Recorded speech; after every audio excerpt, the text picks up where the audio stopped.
What's going on, everyone? This is Adam here, and this is another episode of What's Good in Riverside. You know, remember the goal of this podcast is to promote people in Riverside, especially in these crazy times. We're trying to figure everything to help people out. So this is my buddy Ryan. We grew up on the same street together back in the early 90s. You know, Shaddock Circle, what up? Boy Scouts of America. Yeah, Boy Scout. What's going on, man? Just chilling. Yeah, dude. So I've been checking your stuff on Instagram and Facebook of all the new woodworks. I mean, there's been... We've gone kind of back and forth over the years about, because you were doing some construction work, some grass work, some other stuff. So what made you get into the woodwork finally? Got sick and tired of doing work for other people. Yeah. I was working for a lady. She had her own real estate company, and she was doing those reverse mortgage and repoed homes. And we'd go in there and evict people if they weren't there, and then we'd clean out the properties, and sometimes it would be full of all their properties and stuff like.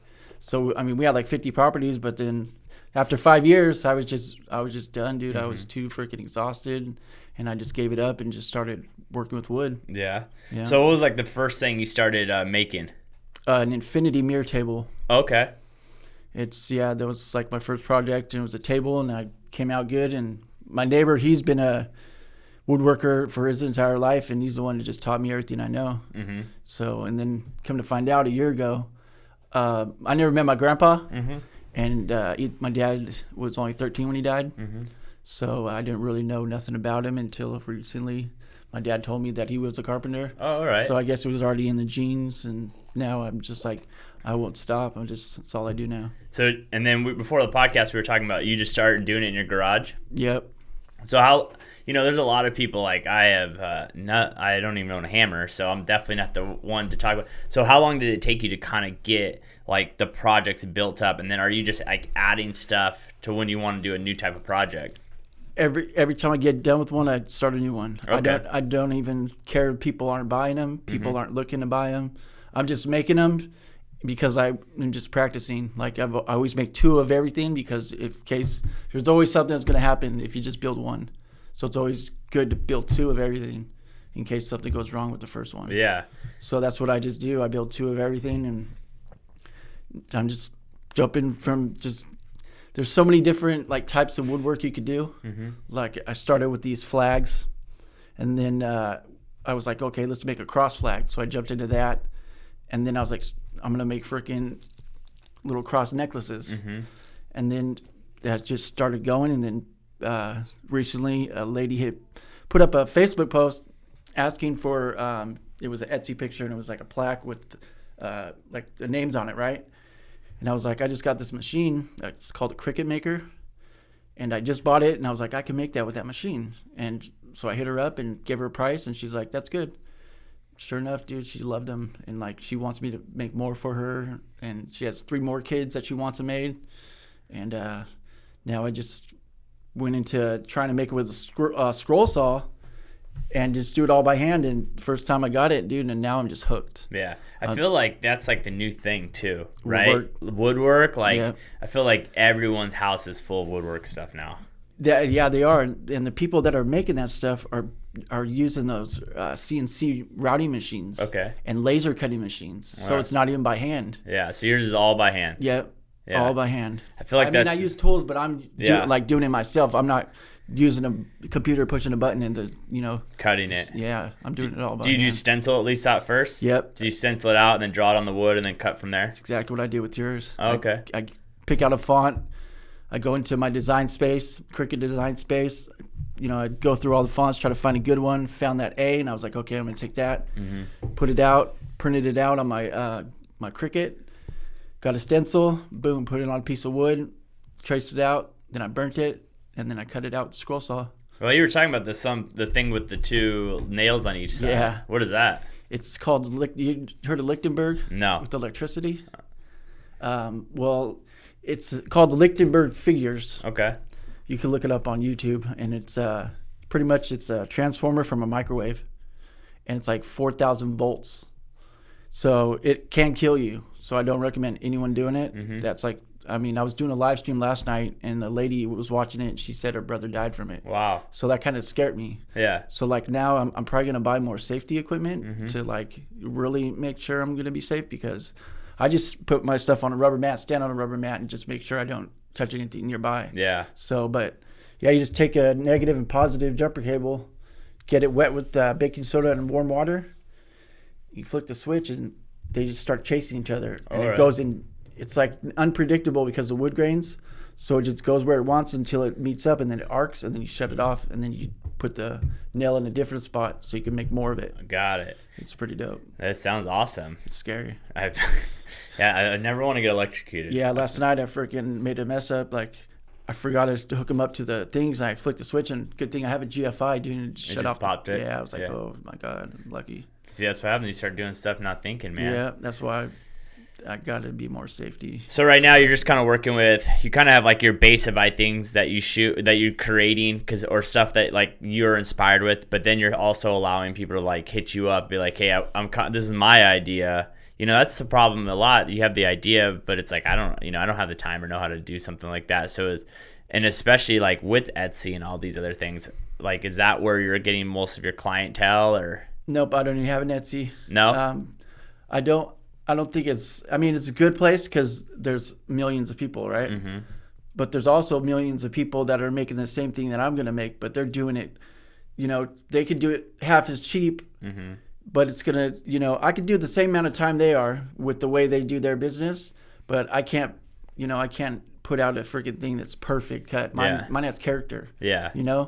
So I'm just going to go with what I'm going, just Facebook posting. I'm going to start my own business on Facebook, mm-hmm. and just start my own website and do it all by myself. Cause I'm a rising star on this new group I joined. Mm-hmm. I got like 3,000 likes on it, dude. Nice. In 24 hours. That's awesome. So, and like, if I keep going, those 3,000 people could turn into 1 million people eventually down the road, Yeah, and I think that's what people need to realize. Like, I think like in this day and age, like it's it's hard because there's so much competition. But if you put in the right work or go the right thing, like it is smart that you're not going on Etsy, because that is true. Like there's so many, like that's like the new thing is to be like woodwork. But like you said, it's all laser cut. Yeah. So they can knock it out in one day, half the price, and then undercut you the whole time. I even asked a girl because she said her and her boyfriend were doing it with the scroll saw too, but they're not skilled carpenters and they don't, they can't do it like I can. And I was like, so I asked them, how long does it take you to make a name? Like the one I gave you was 20 inches by 10 inches height. And they're like, our machine cuts it out in like 35 minutes. I'm like, what? I could do it in 45 minutes myself out of a scroll saw. So to me, I'd rather have something that's handmade, has character to it, than something that's perfectly cut and like has no imperfections. Because the character gives it something like pops to me. Well, I think that's the thing too. Is like I think the one thing is like there's a customer for everyone, right? Yeah. Like there's a lot of people that don't want the handmade thing. I remember a guy back in the day when I lived over in Orange Crest, like. I drive past Bergamot Park, and he always have all his woodwork stuff like out on the guy with the dog houses. Yes, the doghouse guy, right by Bergamot Park. Yeah, right by Bergamot Park. He's still there. Is he? Yeah, dude, that guy would have so much woodworking stuff out front for sale, but like he would just knock stuff out. Like he just did it for himself. Like that was it. He did it, and so he could have something put out there, and so people could drive by. And that guy had so much stuff. Like it never ended. I think every time I drove by, how much he sold though. I know, dude, and it looked thousands. It looked good work. Yeah.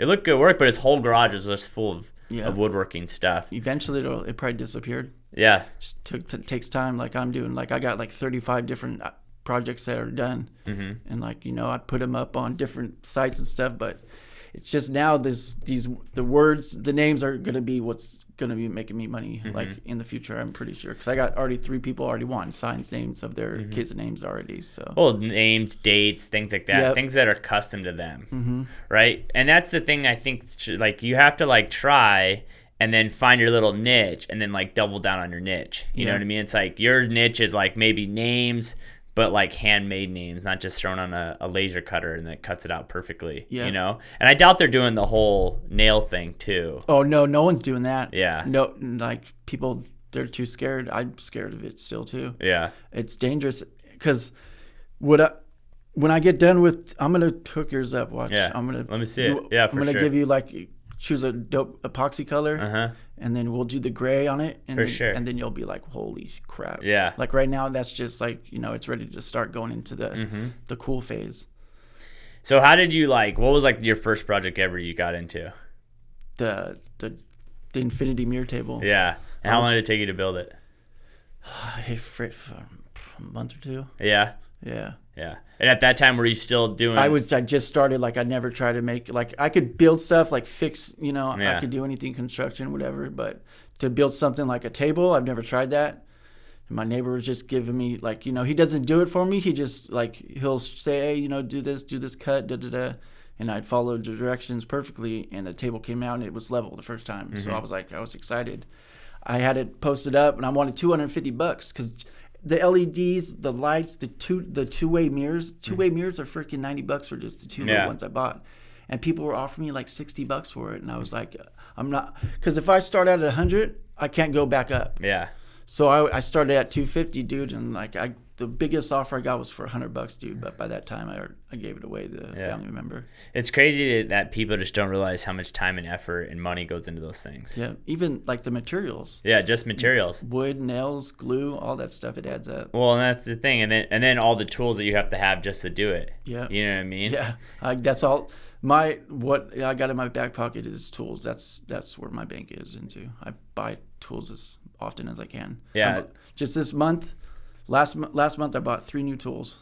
Yeah. It's like this room, right? People are like, oh, I want to come do podcasts with you. I'm like, well, it's just this was a lot of effort, right? This isn't overnight. This isn't overnight for one. Or people be like, hey, I want to do what you do. I'm like, okay, well, this is blank amount of dollars to get started. And they're just like, what? And I'm like, yeah, this is what it is. Guys, just building a table, it's not oh, I just bought the parts and the tools just for this one table. It's you have to invest in all these other things to get. And then if you mess up, thank God you did it perfect the first time. But if you break something or it doesn't work out or it's not even, you're like, great, now I got to start completely over. I switched the design up halfway through it. I was putting it to 2 separate mirrors into it. Then I made it just one whole solid one. But yeah, saying here, I'm sure you've gone through different setups too, right? 100 times, yeah. Yeah. And I'm so pissed at myself. I was talking on the last podcast. I'm like, God, if I would have just done it this way the first time, it would have saved me so much time and money. Yeah, but when you're starting out, you didn't have all that money to exactly.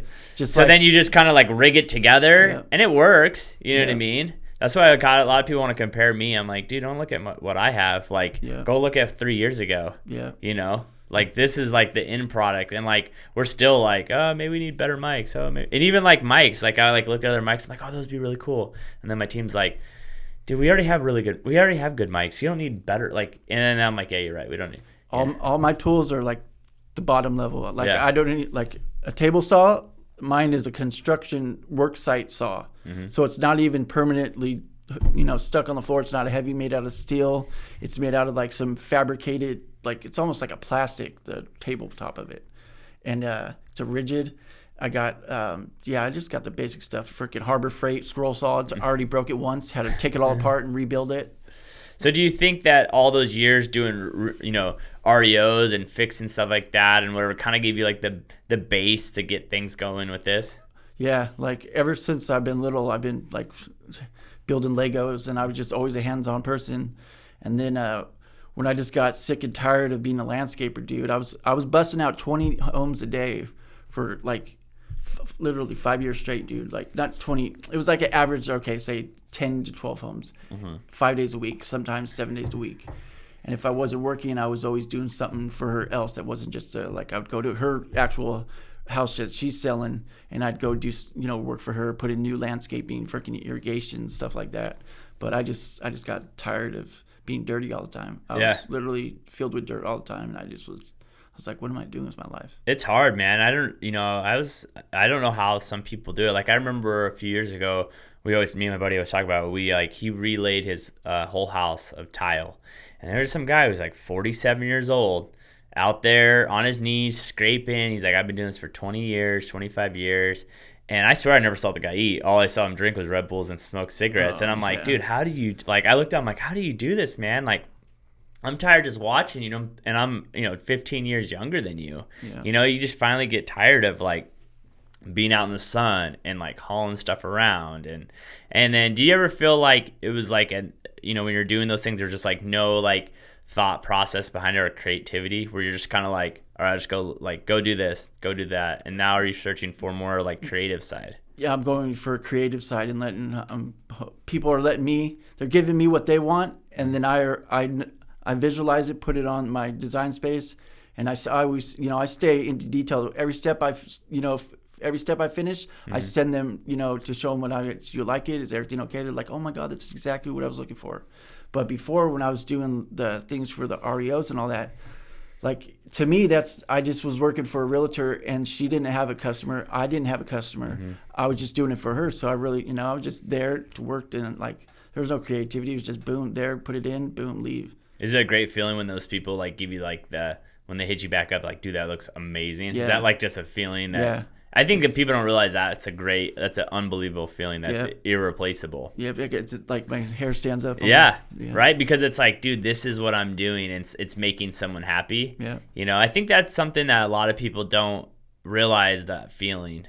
And when you get it, then it's like kind of like an addiction where you're like, it's like, oh, cool. You like you said, like, okay, cool, I'm cleaning out REOs. You know what I mean? Like, in my world, a lot of people talk about like REOs and stuff like that. Like, dude, it's not a fun game, going through, kicking people out, like clearing houses out, people's lives, and all of a sudden now you're like, all right, get out. Having one guy, we go in there the 18th day, so you get 18 days to clear out all their stuff. And his family owned the Van Buren Drive-In. Okay. So his house was filled with that QVC stuff, like everything. I'm talking not just cheap stuff. I'm talking like silver, like coins that are pure silver, like. It was like, dude, it was unbelievable, dude. The guy ended up dying on the property the day he had to leave. Oh, really? He had a heart attack in his back room with all his. He had all the from like old school electronics with all the the what they call the tubes. So it was worth so much money, dude. And like, I would have died too. I would have rather died with that stuff than go off and have nowhere to be. Yeah, it's so crazy, man. I think that's the thing. It's like the one thing people don't see with our world is like, dude, it's sometimes a grimy life, and it sucks. You know what I mean? Sometimes it does suck. And so from you moving forward, like, where do you kind of see yourself going in the woodworking game? Do you have some new projects that you really want to tackle that's like in your thoughts and minds? I forgot. I got a dry cleaners off Nuevo. He asked me if I could do all of his stuff. He wants his business name, and then when they were established, and then he wants all their like leather works or suede, and they wants all that. It's like probably like 30 foot long, and it's like 4 feet tall, and he wants big old letters. And so that's my next project. I'm going to start on that today when I leave here. Oh, nice. How long? Ballpark, how many hours do you think that will take you? Probably nine man hours. Okay. of just the cutting out of the wood, and tracing them on with the. And then you're just gonna restain everything, and then he just wants it painted. He doesn't want it stained. Oh, really? And he doesn't want real wood. He just wants it MDF, so it's a lot cheaper for him because it's a lot of work. Yeah, that's the thing that sucks. Like, I always laugh, like, you like when you go and buy something from like IKEA, and like the wood's so cheap, right? People think it's real wood. It's not. It's veneer. Yeah. This is veneer too. Yeah. It looks real. Yeah, it's real wood on top. Yeah. But do you realize that's like 1/62 of an inch? Yeah. And they don't realize that. Even like my parents growing up, I was like, this ain't real wood. He's like, yes, it is. The guy said so. And like, I can't argue. Well, that's why it's so light. Yeah. But then you get like real furniture, and you have to move a real table or a real dresser. You're like, oh my God, this thing is so solid, so heavy. Solid wood. You do not realize how heavy wood is until you have to move stuff. And then when you get to work with the solid woods, then you have to buy even better equipment and better tools, or it's not going to cut through. They just don't cut, yeah. Like if you don't have that strong of like RPMs, it's not even going to go through. It's going to make your machine's going to start smoking and burn up. Well, and then, every wood has a different density. So do you try to keep towards one type of wood because it's easier to work with, or? Yeah, with these names I'm doing, I'm using a birch plywood. It's nice and light. It's like 7 plies, but it's like all sanded out and ready to go. All you have to do is measure it and cut out the names. It's a lot easier than doing a solid wood. I won't. If somebody wants a solid wood, yeah, I'll do it, but that's the time I'll have to invest in a better tool to cut it out. And then you said, before we went on the podcast, you said that you're getting a lot of the wood from your brother. Yeah, he when he got done playing baseball, he started working for they used to play college ball out in Northridge, and his family owns a wood mill, and they supply all the Home Depots with all the hardwoods. So Yeah, like I hit him up and ask him, and he's like, all right, and he brings it. He hits me up, and I go meet him, or he brings it to me. Oh, dude. Well, how lucky is that, man? $10 cheaper than Home Depot. Hey, there, boy. And I could get because sometimes they get like ones with like little chips in it or dings, and people take it back when they buy it. So and he could give me that. I think those for like $10. So. Yeah. I know, it's funny. We would when we did the wood walls in my office, we went to somewhere in Corona, I don't know, or Norco, somewhere, I don't know. And I remember it was crazy that they had wood there that was like double the price of what we had, but it was from like an old barn that got torn down. And I'm like, what the heck? They're like, it's character. And I'm like, dude.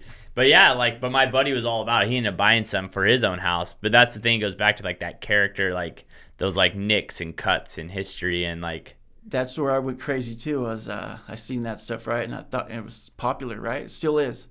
I went and bought 35 pallets, $2 a piece. And the guy got there. The guy said, "All right, just give me $35 for them." I was like, "What?" My truck, I have just a little Frontier, dude. And I was like, "You can't get those 35 in my truck." He's like, "Yeah, I can. Watch."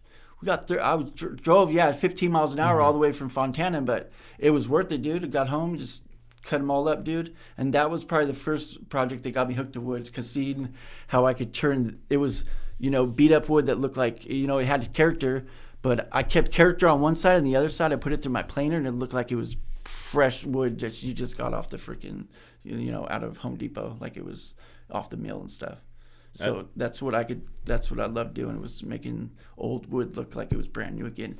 And from the, like, sitting in the weather and the nails and stuff, the colors in it are absolutely beautiful. It's crazy. It's funny how I feel like almost like you kind of got lucky, right? Like this is the time you started doing this, because I feel like even like in the last 3-4 years, like this is like the new rustic look is like, when I'm showing houses, like this feels like all like the style of homes and stuff. But I feel like in the early 90s, it definitely wasn't there. But like now it's like booming. But then now everyone's rushing to do it. Or everyone's rushing to do it themselves. Yeah. Well, and that's the other thing is like like now with the internet, DIY kits and stuff. Yeah, you can kind of like see it, DIY. See, my problem is I just don't have enough time or the tools, or I don't even have the hands of the set, to do those kind of things. So what is the best way for people to kind of get a hold of you, to reach out to you, to talk about, hey, I have this idea, or hey, I have a name, hey, I want this? What's the best way people to get a hold of you? You could just go on my Facebook, Ryan_Murphy 2001 at Yahoo. Mm-hmm.